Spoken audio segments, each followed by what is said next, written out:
Export debt adalah kemahiran yang mumpuni dari seorang entrepreneur. Dan kalau ada pemimpin yang bernegaranya memahami teknik entrepreneurship, ditambah dirinya memiliki jiwa nasionalis, secara perekonomian harusnya akan membuat negara Indonesia itu sangat makmur. Tentunya sekali lagi dipastikan pemimpinnya selain memiliki pemahaman entrepreneurship juga harus nasionalis dan tidak berhutang pada oligarki. Yang paling sulit memang untuk menang dalam pemilihan tanpa kekuatan cuan itu berat, hampir tidak mungkin. Karena itu banyak yang berhutang pada oligarki untuk cuan pemenangannya. Dan sejak saat itu dia sudah tidak nasionalis lagi. Fakta data, yang punya cuan kan hanya oligarki. Makanya politikus dan pejabat tertinggi sulit menang tanpa dukungan finansial dari oligarki.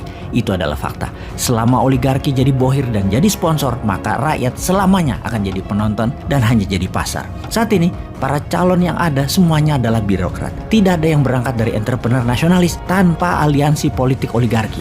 Para birokrat ini menjadi terkenal karena pakai anggaran Pemda dan anggaran pemerintah pusat. Pakai bayar wartawan dan orang media yang dibayari pakai pajak rakyat. Yang murni swasta tidak akan kuat duitnya untuk membuat acara peresmian-peresmian tersebut. Jadi menjadi birokrat sungguh bukan jalan satu-satunya untuk menjadi pemimpin bangsa. Harus dibukakan jalan lain, dari akses lain, dari alternatif lain. Misalnya begitu zero threshold, pasti puluhan kontestannya, dan ketika masuk top 5 barulah partai politik memetiknya. Jadi adakan dulu konvensi nasional, non partai, murni individu calon tersebut dipajang dulu di etalase, duel konsep, duel visi misi, duel kapasitas, duel kapabilitas. Nah, ini baru demokrasi Pancasila yang aslinya. Bagaimana kalau kita buat acara seperti itu? KPU yang mengadakan semacam acara pencari bakat atau Got Talent. Judulnya Indonesia Got Leader. Dalam seleksi, semua orang bisa bergabung dan audiensnya yang memilih untuk masuk babak selanjutnya.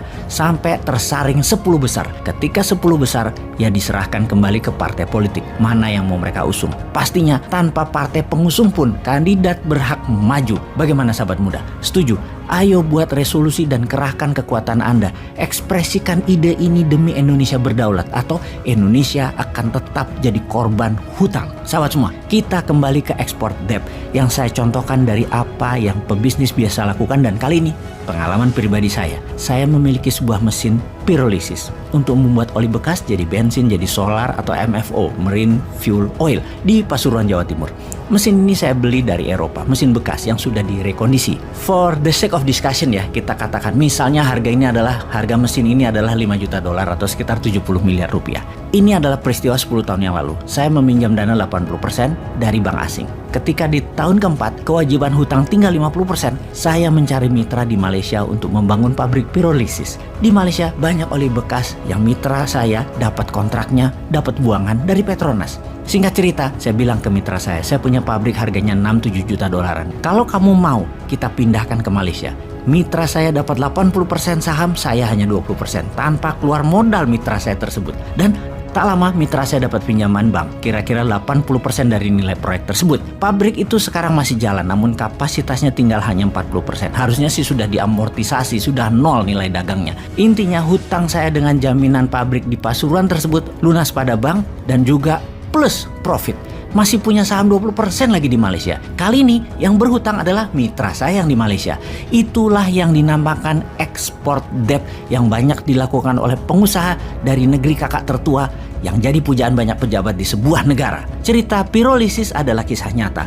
Mudah-mudahan sahabat semua jangan sampai membayangkan ada pabrik di Sulawesi atau ada proyek yang banyak di Indonesia semodel begini yang bernama export debt. Itu tidak ada. Pengusahanya merangkap pejabat, semuanya pinter, tidak oportunis, tidak mumpung jabat, juga tidak berhutang pada oligarki.